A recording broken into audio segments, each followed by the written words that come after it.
오늘 또 비가 오죠. 비가 오면 또 비 오네. 그런데 요즘에 비 와야 됩니다. 그죠? 지난주도 지지난주도 3주 연속으로 주말마다 비가 와서 꽃구경 놀러 나기가 좀 힘든데 어쨌든 봄에는 비가 좀 많이 와야 되고 그리고 가을에는 볕이 바짝 들어야 돼요. 그래야지 우리가 살아가는 데에 부족함이 없습니다. 우리 살아가는 데에 필요한 것들이 채워지죠. 비가 오고 나면 꼭 하늘에 뜨는 것이 있죠. 무지개가 뜹니다. 하나님께서는 왜 우리에게 무지개를 주셨을까요? 우리 창세기 9장 12절로 13절 말씀을 보면 이렇게 말씀을 하십니다. 내가 나와 너희와 및 너희와 함께하는 모든 생물 사이에 대대로 영원히 세우는 언약의 증거는 바로 이것이다 라고 이야기하면서 우리에게 무지개를 주셨어요. 이 무지개를 보면서 우리는 그런 생각을 합니다.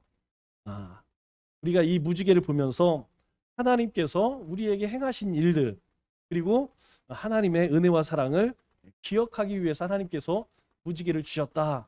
그렇게 생각할 수 있죠. 사실 이 무지개는 굉장히 무서운 증거예요. 왜냐하면 노아 시대 때에 온 세상에 죄가 관영하였다 그럽니다. 그러니까 사람들이 계획하는 것이 모두 악하다. 성경이 그렇게 말씀하더라고요. 그러니까 사람이 계획하는 것이 모두 악하다. 이 말은 사람들이 생각하는 것이 다 악하다는 거예요. 어떤 일을 하든 다 한 그런 삶의 모습이 있었다는 것이죠. 그래서 하나님께서 내가 물로 심판하겠다 듣지 않았죠. 그래서 노아의 가족들만 구원함을 받았습니다. 그런데 그렇게 심판을 하고 나니까 하나님께서 너무 가슴이 아픈 거예요. 왜냐하면 하나님께서 세상을 만드실 때에 뭐라고 말씀합니까? 좋았더라, 좋았더라. 그러니까 하나님께서 세상을 만드실 때 빛을 만드시고 공중의 새, 물고기 그리고 우주 만물을 만드시면서 하나님이 정말 원하시는 듯이 되었어요. 하나님의 마음에 쏙 들었습니다. 그래서 다 좋았더라, 좋았더라. 또 사람을 만드시고는 심히 좋았더라. 그렇게 하나님께서 표현을 하셨죠. 그런데 이 물로 심판을 하고 나니까 너무 참혹한 거예요. 차마 하나님께서 너무 가슴이 아프셔서 후회했다고 말씀합니다. 후회하셨다고. 그래서 내가 신은 물로 심판하지 않겠다. 그 언약의 약속으로 우리에게 이 무지개를 주셨다고 말씀하고 있습니다. 사시작에서 하나님께서 우리에게 무지개를 주신 이유는 무엇이냐면 무지개는 기억의 상징이라는 것이죠. 이 기억 때문은 맞는데 우리 때문이 아니라 하나님 스스로의 기억을 위해서 우리에게 주셨다. 그렇게 말씀합니다. 우리 창세기 9장 14절로 16절 말씀을 보면 이 무지개를 주시고 하나님께서 스스로에게 말씀하시는 거예요. 무엇이라고 말씀하냐면 내가 구름으로 땅을 덮을 때에 무지개가 구름 속에서 나타나면 내가 나와 너희와 및 육체를 가진 모든 생물 사이에 내 언약을 기억하리니. 그리고 또 이 물로 심판한 이후에 하나님께서 뭐라고 말씀하십니까? 모든 생물 사이의 영원한 언약을 기억하리라. 우리에게 너희가 무지개를 보고 기억해 이게 아니고 이 무지개가 뜨면 하나님께서 우리에게 당시에는 노아의 가족들이죠. 노아의 가족들에게 온 인류에게 하나님께서 약속하신 그 약속을 하나님께서 다시 떠올리고 다시 떠올리고 또 떠올리겠다. 그렇게 말씀하고 계신 것입니다. 그래서 우리는 이 말씀을 보면 하나님도 깜빡깜빡 하실 때가 있는가 이렇게 생각할 수도 있습니다. 그러나 이 무지개는 일종의 하나님의 기억 장치인 셈인 것이죠. 오늘은 예수님께서 죄와 사망 것을 이기신 부활 주일입니다. 그러면 우리는 이 부활절을 맞이하여서 우리를 위해 베푸신 주님의 은혜와 사랑을 어떻게 기억하실 것인가? 이게 중요한 거 아니겠어요? 또 무엇을 기억해야 할까? 이것이 중요한 것입니다. 우리가 기억이라고 하는 단어는 영어로 remember라고 이야기를 하죠. 그런데 이 remember라고 하는 단어는 합성어예요.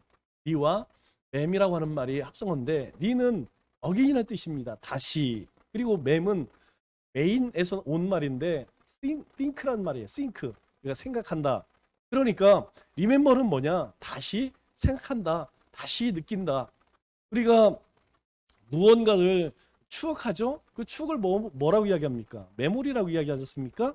메모리얼 이렇게 이야기를 하는데 우리 가운데에 어떤 일들이 있었어요. 그 일들을 다시 생각하고 다시 느끼는 것, 그것을 기억이라고 이야기를 합니다. 오늘 본문 말씀을 보면 이렇게 시작을 하죠. 사랑하는 자들아. 사실 이 말씀은 사도 베드로의 애정이 깃든 그런 목소리로 시작을 합니다. 우리가 서신서를 보면 저자들이 성도들을 향하여서 자주 사랑하는 자들아 그렇게 표현을 하죠. 이것을 통해 우리는 성도들을 향한 이 사도들의 애정을 느낄 수가 있습니다. 또 이 짧은 부름 속에서 베드로 사도가 지난날 주님을 따라다니면서 깨달았던 가장 소중한 삶의 가치가 무엇이었는가를 보여주죠. 먼저 우리가 주님의 부활을 기억하면서 가장 먼저 생각해야 할 것이 무엇이냐면 서로 사랑하라고 하는 주님의 말씀을 기억할 수 있어야 합니다. 베드로 사도가 깨달았던 가장 소중한 삶의 가치는 바로 사랑함이었다는 것이죠. 이 베드로 사도가 서신서를 쓸 당시 이 초대교회는 외적으로 엄청난 고난에 맞서고 있었습니다. 가장 큰 것이 로마의 압제였죠. 그리고 뿐만 아니라 그 이후에 예수님이 죽으신 이후에 굉장히 많은 이단들이 나타나기 시작했어요. 왜 그렇습니까? 쉬운 말로 이야기하면 돈이 됐기 때문이죠. 왜냐하면 복음이 불길처럼 이 유대와 사마리아 그리고 저 아시아 땅 넘어서 마게도니아까지 정말 복음의 불길이 불타올랐습니다. 그러다 보니까 많은 사람들이 교회에 모이기 시작했죠. 그것을 보면서 이 거짓 선지자들 이단들이 야 우리가 저거 하면 돈 되겠다. 지금도 마찬가지죠. 여러분 이단의 속셈은 한 가지입니다. 이단들은 자신의 주머니를 채우는 것이 목적이에요. 당시에도 마찬가지죠. 야 저거 하면 괜찮겠다. 그래서 굉장히 많은 이단들이 일어났고 그 이단들이 그것도 모자라서 교회 안에 침투하기 시작했죠. 그래서 우리 신천지들이 했던 것처럼 성도들을 빼가고 심지어는 산 옮기기라고 하죠. 교회를 통째로 그렇게 이단에 넘어가는 경우도 허다했습니다. 그러한 위협 가운데에 교회가 있었죠. 또 내적으로는 거짓 교사들의 가르침과 이단 사상이 침투해서 굉장히 많은 어려움을 겪고 있었습니다. 그래서 사도 바울이 서신서에 우리 고린도 교회, 데살로니가 교회 하나같이 강구하는 것이 무엇이냐면 너희가 하나님의 백성임에도 불구하고 세상 사람들처럼 양다리 걸치지 마라. 이 얘기를 계속 반복하고 있어요. 양다리 걸치지 말라는 이야기가 무엇입니까? 우리는 하나님의 백성이 되었어요.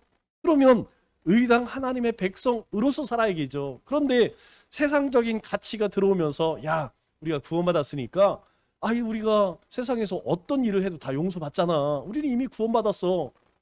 그래서 이 영지주의 사상이 교회 안에 들어오면서 성도들의 경건한 신앙이 무너지기 시작한 것이죠. 우리 구원받았으니까 뭐 우리는 세상에서 막 살아도 돼. 이런 사상이 만연했다는 것이죠. 이게 뭡니까? 우리가 흔히 이야기하는 그노시스 영지주의죠. 여러분 모든 이단의 뿌리는 여기에 있어요. 여러분 이단들이 하나같이 하는 얘기가 무엇이냐면 구원받았어. 그러니 살아가면서 뭔 돈이 필요해. 바쳐라 바쳐. 이게 핵심입니다. 그로 인하여서 교회는 내외적으로 갈등에 놓여있던 이 성도들을 향하여서 베드로 사도가 무엇이라고 이야기합니까? 너희가 잘못된 가르침에 현혹되지 말고 믿음 위에 서서 바른 신앙을 가지고 살아가라. 그렇게 권면을 하죠. 그리고 이 베드로 사도가 편지의 마지막 부분에 와서 정말 자신의 마음 가운데 깊이 숨겨두었던 그 이야기를 끄집어내면서 고백하는 것이 오늘 3장 1절 말씀이에요. 사랑하는 자들아. 이 말은 단순히 인사성 멘트가 아니라는 것이죠. 우리가 흔히 이야기하는 립 서비스가 아니라는 것이죠. 성도들 진심으로 사랑하는 사도 베드로의 마음이 담겨져 있는 고백이라는 것입니다. 베드로는 주님의 12제자로 부름을 받았어요. 그리고 12제자 가운데서도 가장 첫째 되는 수지자로 주님을 섬겼습니다. 이 베드로가 주님을 닮기 위해서 어떤 제자보다 충성스럽고 열정적으로 주님을 섬겼죠. 그 충성과 열정 때문에 때로는 물에 빠졌고 때로는 거짓말도 했고, 그리고 주님으로부터 사탄아 내 뒤로 물러가라 라고 하는 오해도 받았습니다. 그러나 이 베드로의 모든 행동에는 정말 주님을 닮고 싶고, 그리고 진심으로 주님의 제자가 되고 싶었던 남다른 열정과 순수함이 있었기 때문이죠.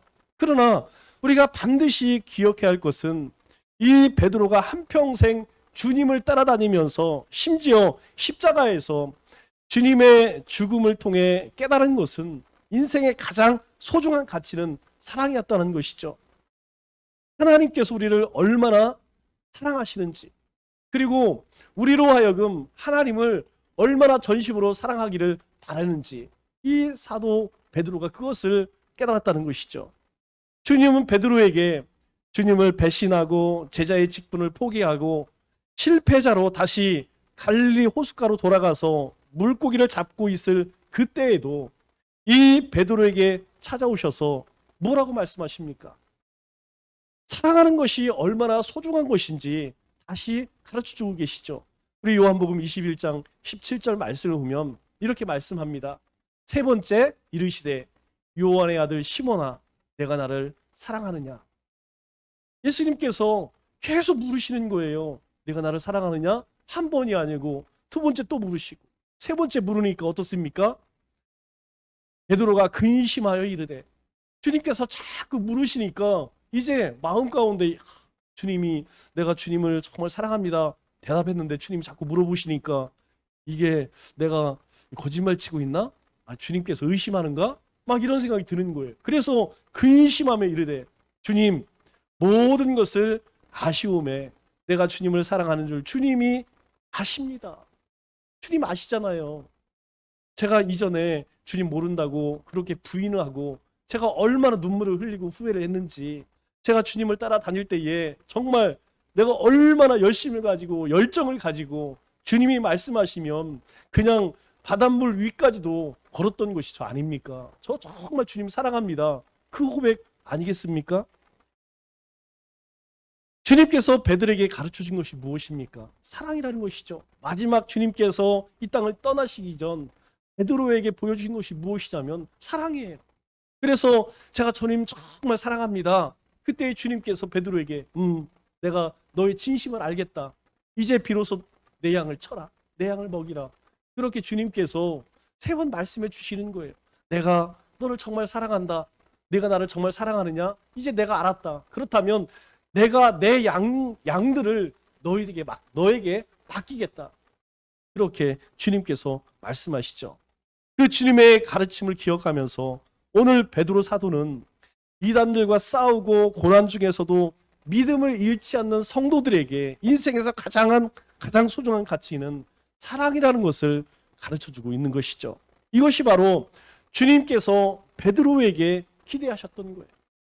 주님께서 부활하신 이후에 제자들에게, 베드로에게 너 나가서 열심히 복음 전해라. 너 가서 교회를 많이 짓고 이런 일들을 많이 해라. 사역 많이 하라고, 일 많이 하라고 주님께서 말씀하시지 않으시더라고. 한 가지, 정말 내가 사랑하느냐? 내 주님, 제가 주님을 사랑하는 것을 주님이 아시지 않습니까? 또 베드로 사도는 초대교회 성도들을 향하여서 당부했던 것이 무엇입니까? 바로 가장 소중한 신앙의 가치, 사랑이었다는 것이죠.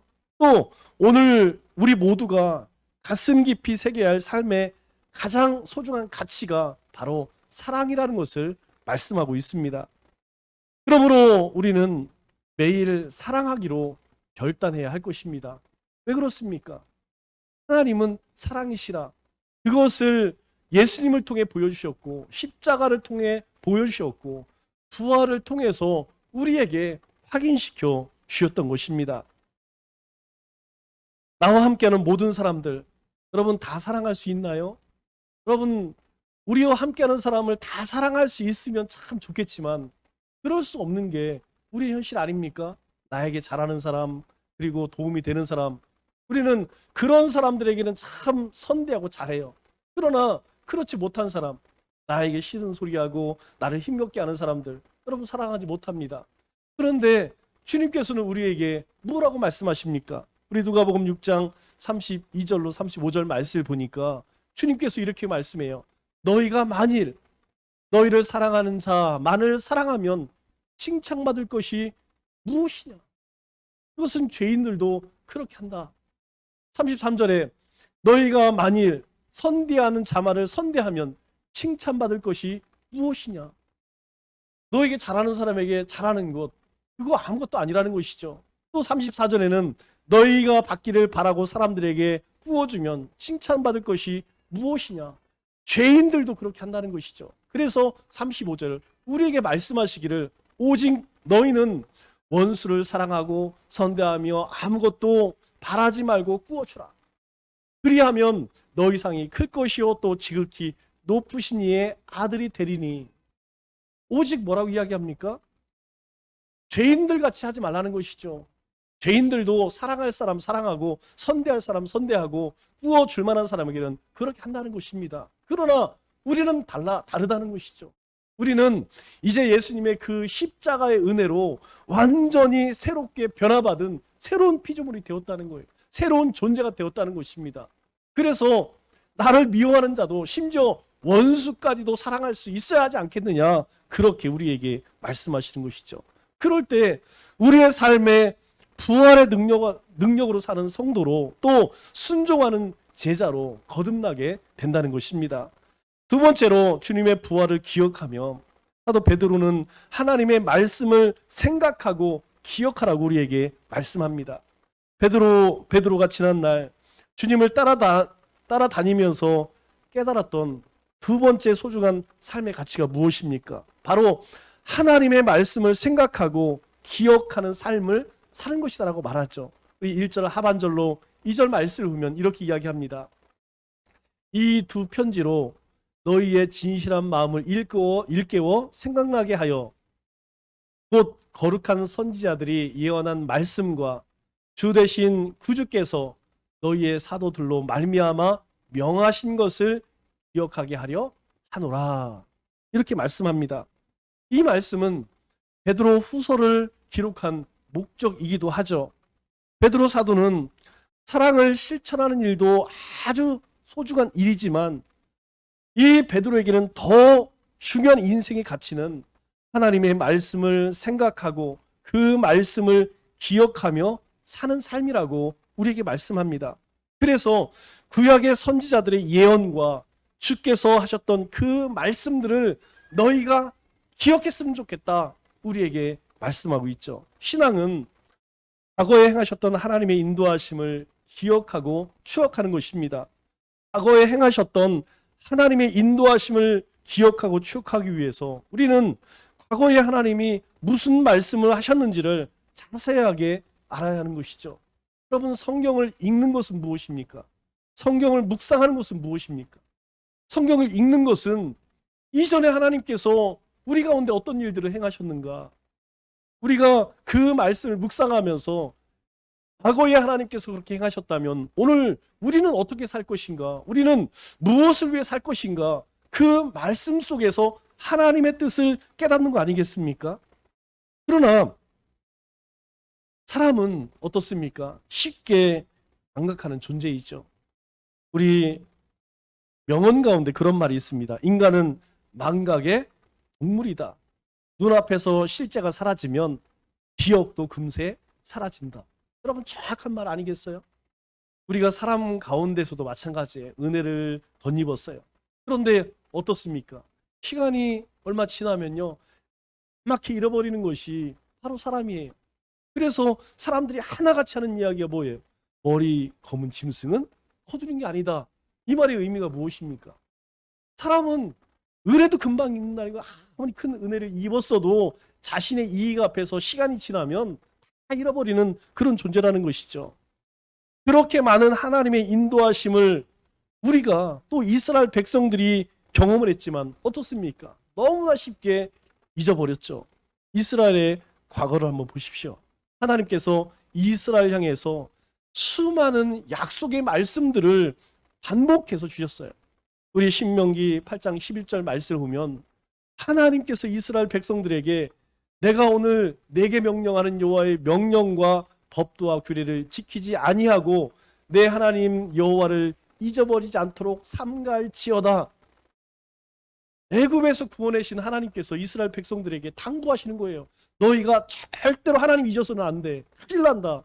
너희가 하나님을 잊는 순간 세상 사람들처럼 우상 숭배할 것이고 세상 사람들처럼 죄악을 쫓아 살 것이다. 그러니 너희는 명심해라. 하나님만 바라라. 하나님 말씀을 기억해라. 또 뭐라고 말씀하십니까? 우리 신명기 28장 1절 너무나 잘 아는 말씀이죠. 너희가 하나님의 말씀을 듣고 지켜 행하면 내 하나님 여호와께서 너를 세계 모든 민족 위에 뛰어나게 하실 것이라. 내가 하나님의 말씀만 생각하고 기억해라. 하나님의 약속을 내가 붙들고 순종하는 삶을 살면 모든 민족 가운데 뛰어난 민족으로 하나님께서 축복할 것이다. 그러나 이스라엘 백성들은 하나님의 말씀을 생각하지도 기억하지도 않았죠. 그 결과 이스라엘은 어떻습니까? 영적인 피폐뿐만 아니라 나라 전체가 정말 엄청난 시련 가운데 놓일 수밖에 없었죠.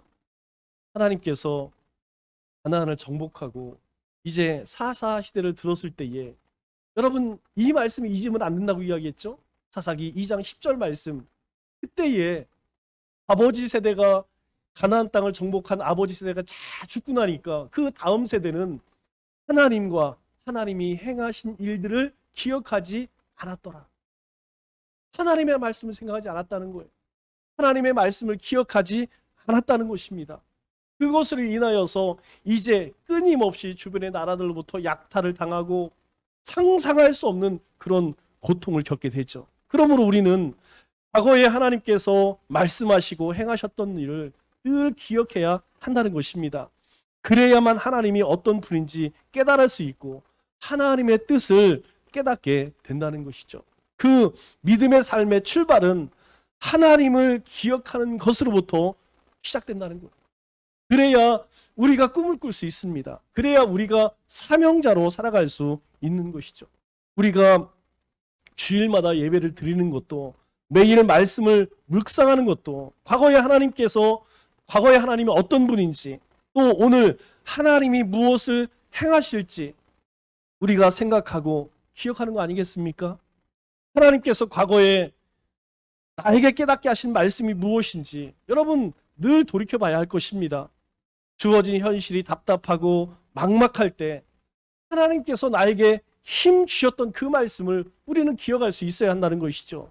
우리가 무엇을 해야 할지 알지 못할 때 하나님께서 나를 인도하셨던 그 말씀을 우리가 돌이켜봐야 한다는 것이죠. 저는 지금도 확신하는 세 가지가 있습니다. 제가 이제까지 신앙생활을 하면서 또 하나님께 부름받은 일꾼으로 제가 이제까지 경험한 세 가지, 그래서 하나님께서 제 인생 가운데 반드시 이루실 그 세 가지가 무엇이냐면, 첫째는 하나님께서는 나를 쓰신다는 것입니다. 이제까지 그렇게 하셨으니까요. 하나님께서 저를 부르시고 그렇게 신학을 공부하게 하신 이후로 하나님께서는 쓰셨어요. 하나님이 기뻐하시는 하나님의 나라의 일을 위해서 쓰셨습니다. 그렇다면 지금도 앞으로도 하나님은 저를 쓰실 것이라고 저는 확신합니다. 두 번째로는 하나님께서 여기까지 인도하셨다는 것. 여러분 얼마나 많은 다른 일들이 있겠습니까? 많은 어려움들이 있겠습니까? 정말 기쁠 때도 있었지만 모함당하고 고통스러울 때도 많이 있었어요.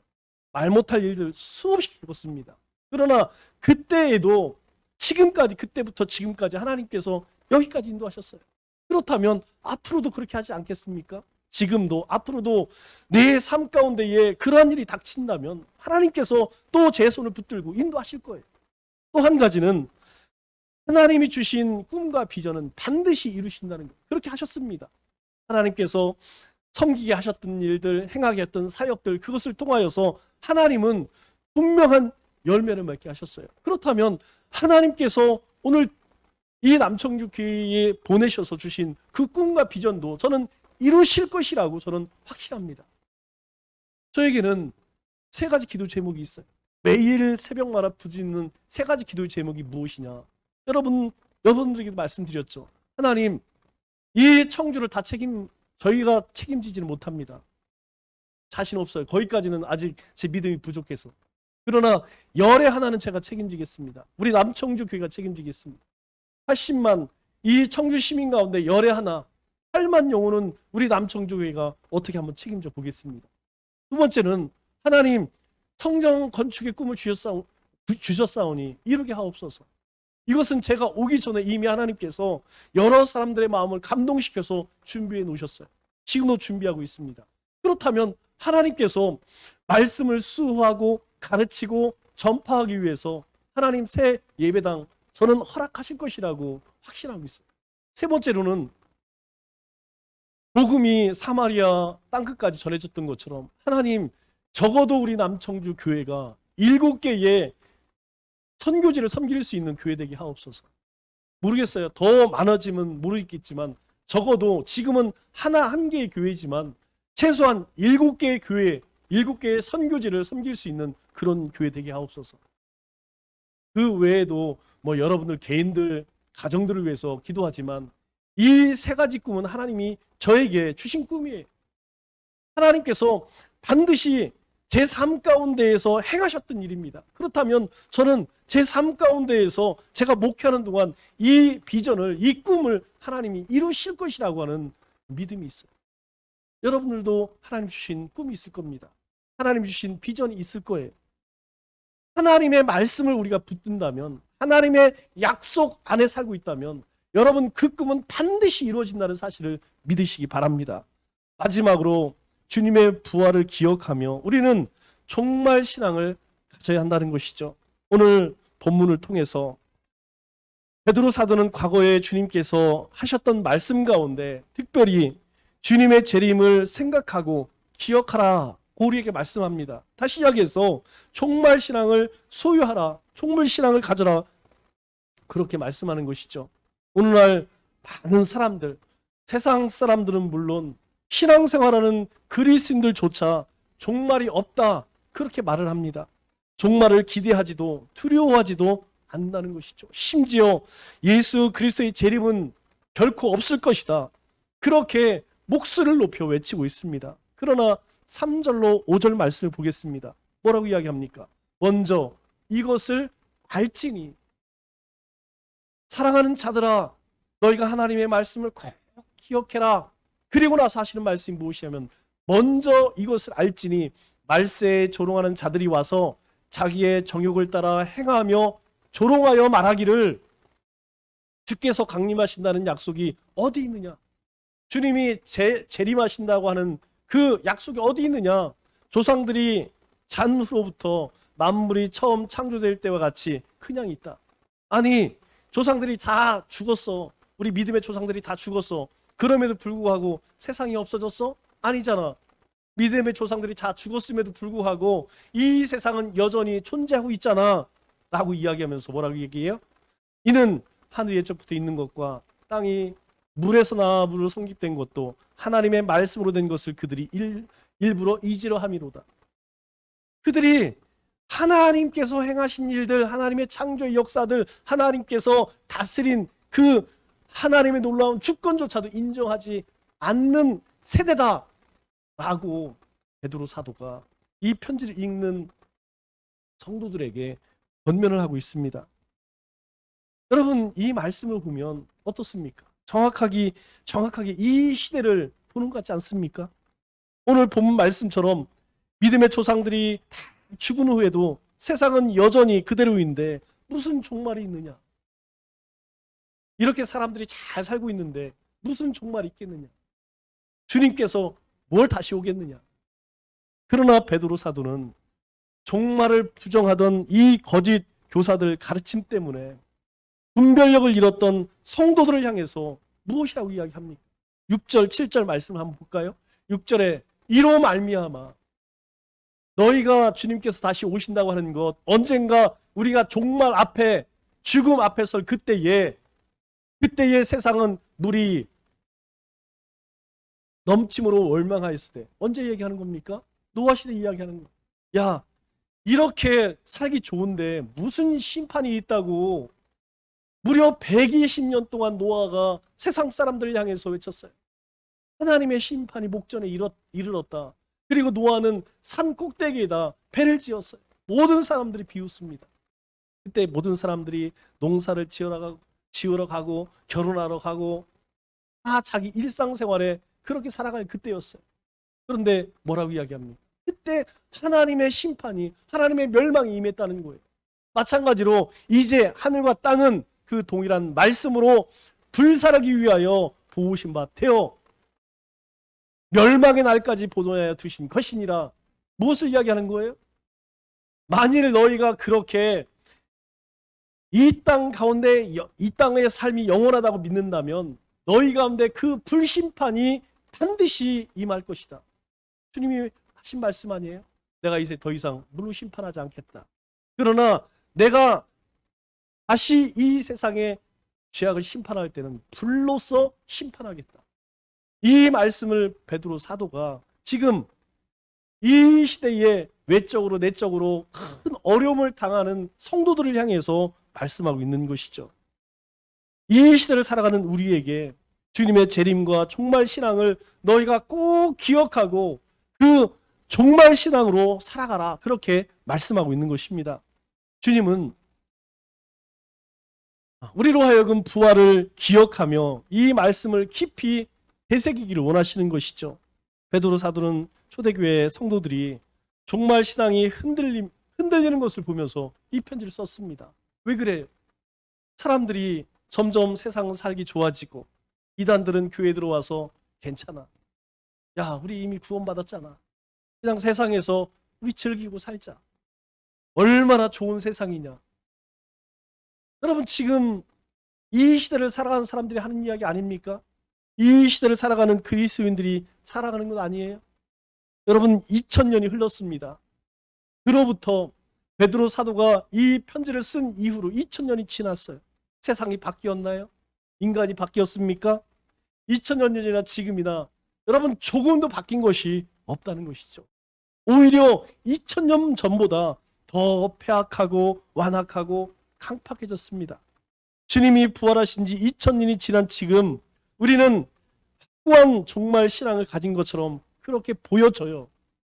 그러나 실상은 오늘 우리는 머리로만 예수님의 재림을 믿고 있다는 사실이죠.